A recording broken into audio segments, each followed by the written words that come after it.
Okay बेटा, हम लोग पहुंचे वैल्यूएशन ऑफ गुडविल में, सम्स वाले पेजेस। ये टीएस गरेवाल का क्वेश्चन नंबर 4 है। छोटा ही क्वेश्चन है ये भी, ध्यान दो। यहाँ पे लिखा हुआ है calculate the forms goodwill, question 4। यहाँ पे लिखा है calculate the value of firm's goodwill on the basis of 1.5 years purchase of the average profit of last 3 years. 1.5 years purchase.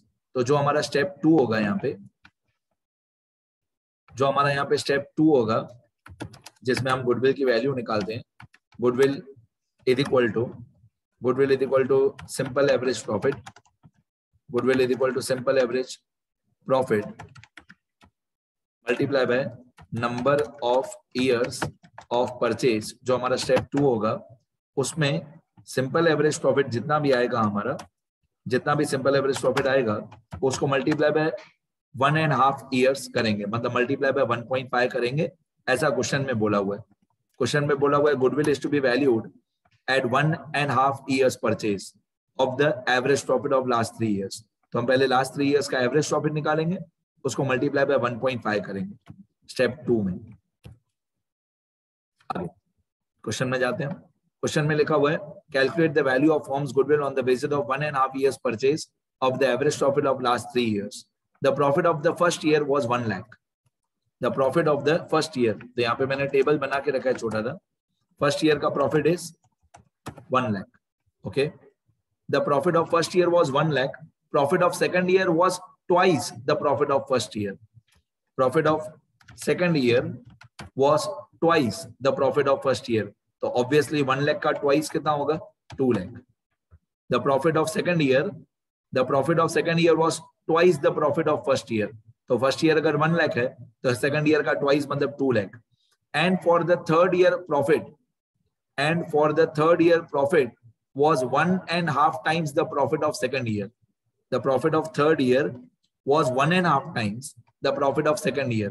तो सेकंड ईयर है 2 लाख, 2 लाख का 1.5 टाइम्स मतलब 2 लाख मल्टीप्लाई बाय 1.5 टाइम्स, तो obviously ये 3 लाख आएगा। The profit of third year is 1.5 times the profit of second year. तो second year है 2 लाख, 2 लाख का 1.5 टाइम्स होगा 3 लाख। अभी हम इन सबको ऐड कर देंगे तो ऑब्वियसली 1 लाख और 2 लाख और 3 लाख, इन सब का टोटल आएगा 6 लाख।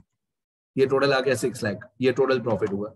अब हमारा स्टेप 1 होता है हमारा एवरेज प्रॉफिट या सिंपल एवरेज प्रॉफिट। जैसे मैंने पहले भी बोला कि वेटेड एवरेज आप तभी करना जब क्वेश्चन में बोला हो वेटेड एवरेज फाइंड करो, या क्वेश्चन में आपको वेट्स दिए हो। तो यहाँ पे वेट्स के बारे में कुछ नहीं बताया हुआ है, तो हम सिंपल एवरेज करेंगे। सिंपल एवरेज का फॉर्मूला होता है total profit of n years, total profit of n years divided by n।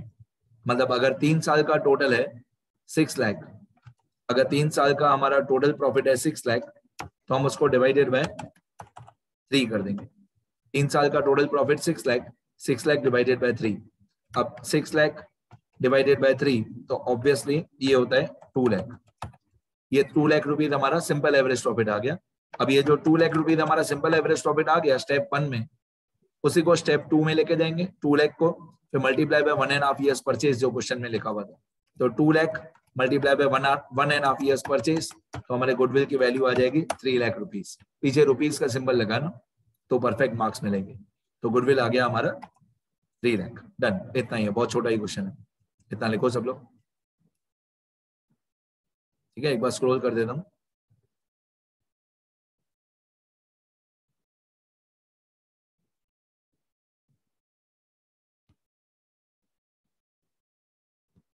लिखो सब लोग।